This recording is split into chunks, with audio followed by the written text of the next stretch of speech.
Alléluia, frères et sœurs, soyez bénis au nom de Yehoshua HaMashiach, notre Elohim. Aujourd'hui, frères et sœurs, nous allons toujours à la lumière de la parole partager un thème qui est d'actualité pour tous ceux qui se disent chrétiens, c'est-à-dire notre priorité en tant que chrétien. Et je dirais, chrétien, quelle est ta priorité? Donc, nous allons à la lumière de la parole voir ce que nous dit le Seigneur dans le livre de Matthieu, chapitre 6, au verset 33, où il est écrit « Cherchez premièrement le royaume et la justice de Dieu, et toutes ces choses vous seront données par-dessus.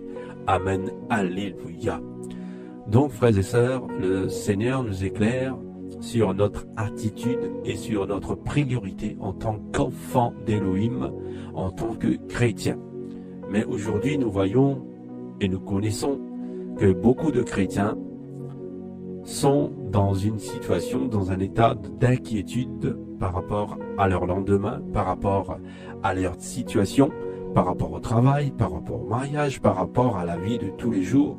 Ils s'inquiètent de toutes sortes de choses. Ils ont mis en priorité leur travail, leur situation, leurs besoins, et ils oublient la première des choses que nous enseigne le Seigneur, comme nous venons de le lire dans le livre de Matthieu, que nous devons premièrement chercher le royaume et la justice d'Élohim.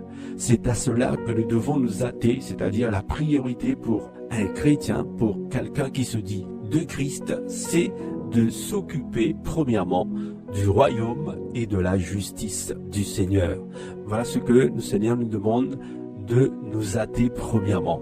Et dans le livre de Matthieu, au chapitre 6, à partir du verset 25, le Seigneur nous enseigne, nous dit, c'est pourquoi je vous dis, ne vous inquiétez pas de votre vie, de ce que vous allez manger, ni de votre corps, de ce quoi vous serez vêtu. La vie n'est-elle pas plus que la nourriture et le corps plus que le vêtement? Regardez les oiseaux du ciel, ils ne sèment ni ne moissonnent et ils n'amassent rien dans les greniers et votre Père céleste les nourrit. Ne valez-vous pas beaucoup plus qu'eux?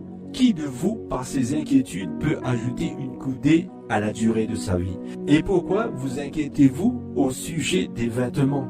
Considérez comme croissent les lys des champs, ils ne travaillent ni ne filent. Cependant, je vous le dis que Salomon lui-même, dans toute sa gloire, n'a pas été vêtu comme l'un d'eux. Si Dieu revêt l'herbe des champs qui existe aujourd'hui et qui demain sera jetée au four, ne vous vêtira-t-il pas, à plus forte raison, gens de peu de foi? Ne vous inquiétez donc point et ne dites pas que mangerons-nous, que boirons-nous, que ferons-nous pour nous vêtir? Car toutes ces choses, ce sont les païens qui les cherchent. Amen, alléluia. Vous voyez, frères et sœurs, nous ne devons pas, en tant que chrétiens, nous inquiéter du lendemain. Le Seigneur nous enseigne pour cela. Parce qu'il nous dit, car le lendemain aura soin de lui-même. À chaque jour suffit sa peine. L'attitude du chrétien, c'est de ne pas s'inquiéter du lendemain, de ce qu'il va manger, de ce qu'il va se vêtir. Non. La priorité pour un chrétien, c'est de chercher le royaume et sa justice.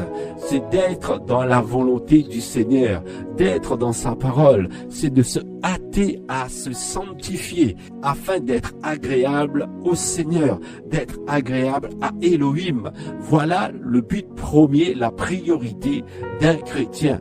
C'est de se préparer pour l'enlèvement, c'est de se préparer pour le royaume des cieux, car il sait très bien qu'il est de passage sur cette terre, que nous sommes nomades sur cette terre, nous nous préparons pour le ciel, pour le royaume des cieux, pour la cité céleste, pour la nouvelle Jérusalem. C'est à cela que nous devons nous hâter et non pas nous perdre dans toutes sortes de mots d'inquiétude, de soucis de la vie de tous les jours. La priorité, c'est le royaume et la justice du Seigneur. Amen, alléluia, frères et sœurs.